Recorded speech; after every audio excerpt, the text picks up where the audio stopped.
صلح حدیبیہ میں جو معاہدہ ہوا تھا اس وقت یہ طے ہوا تھا کہ جو قبیلہ قریش کے لوگوں کے ساتھ اپنا معاہدہ کرنا چاہے وہ ان کے فریق بن جائیں، اور جو نبی پاک علیہ الصلوۃ والسلام یعنی مدینے والوں کے ساتھ معاہدہ کرنا چاہتے ہیں وہ ان کے حلیف اور ساتھی بن سکتے ہیں۔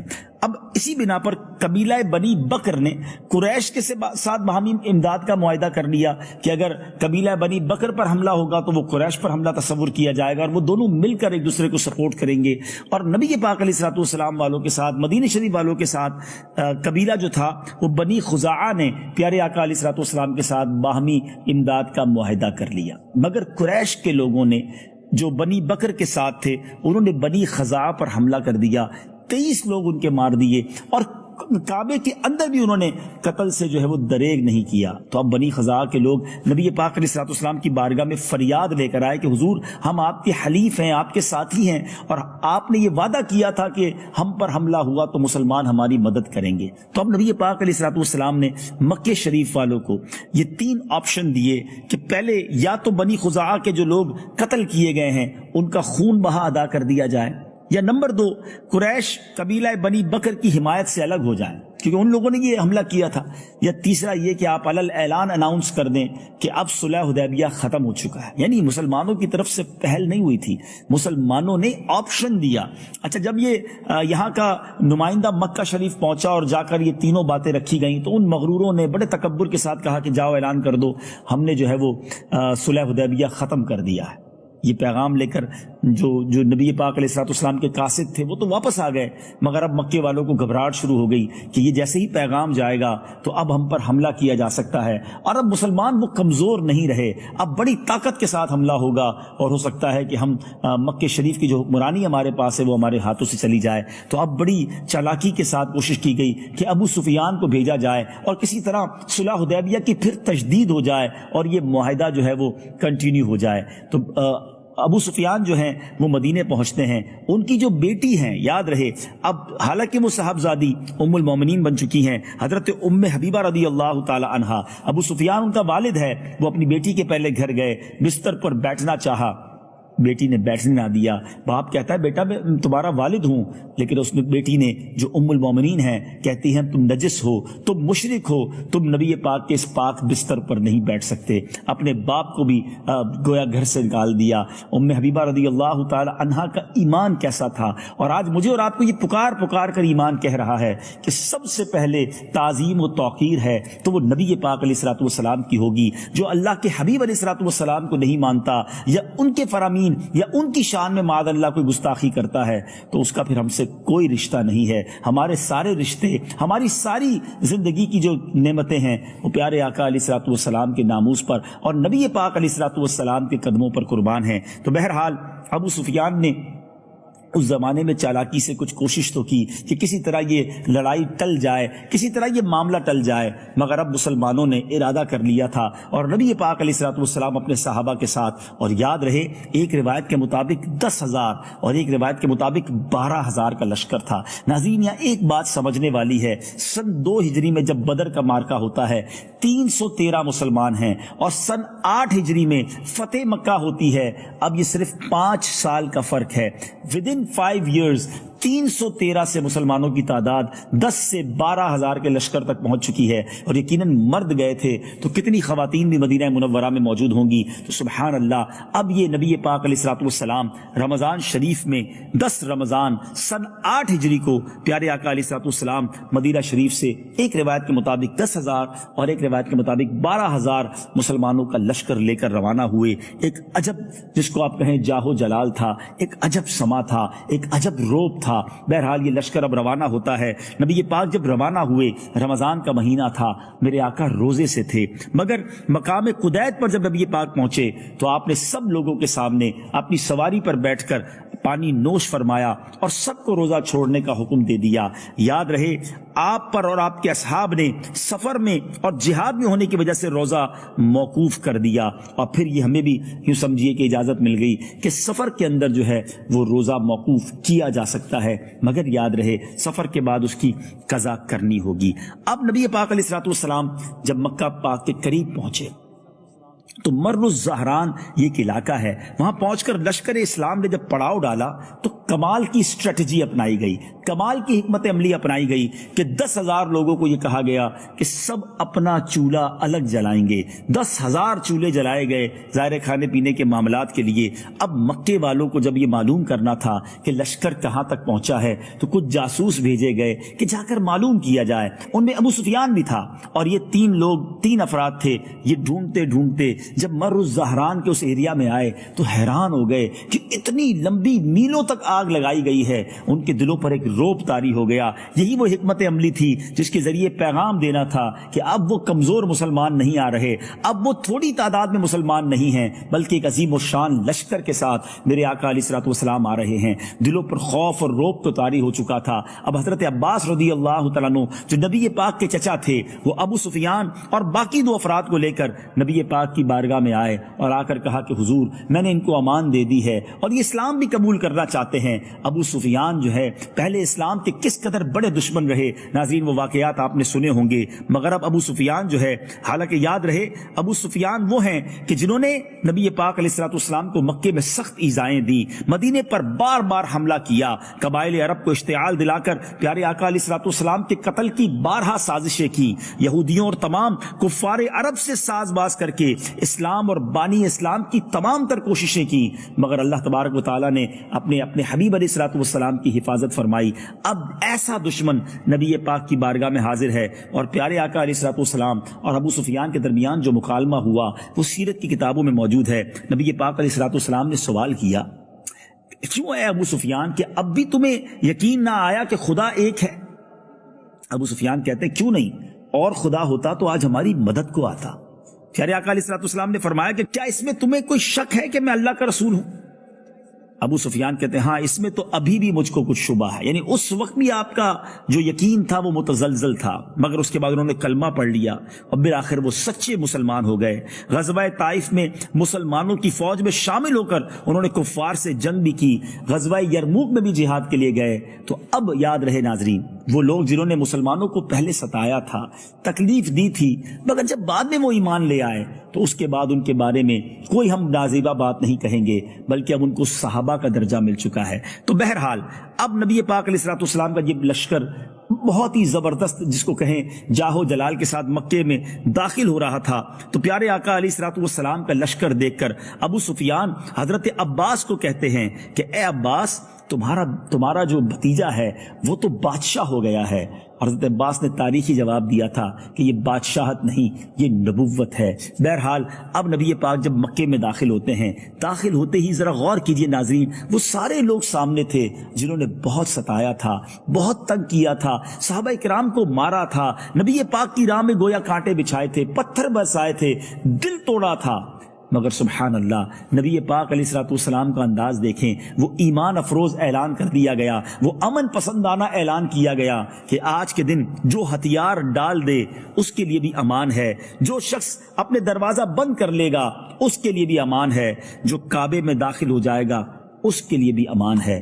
حضرت عباس رضی اللہ تعالیٰ عنہ نے نبی پاک سے عرض کی کہ حضور ابو سفیان ایک فخر پسند آدمی ہے، کوئی اعلان ایسا بھی کر دیں اس کی بھی فیس سیونگ ہو جائے، وہ بھی جناب اپنے معاشرے اپنے قبیلے میں کچھ منہ دکھانے جیسا ہو جائے۔ تو نبی پاک علیہ الصلوۃ والسلام نے فرمایا جو ابو سفیان کے گھر میں داخل ہو جائے اس کے لیے بھی امان ہے۔ ابو سفیان اب مکے میں داخل ہوتا ہے اور چلا چلا کر لوگوں کو کہنے لگے کہ جو میرے گھر میں داخل ہو گیا اس کے لیے بھی امان ہے۔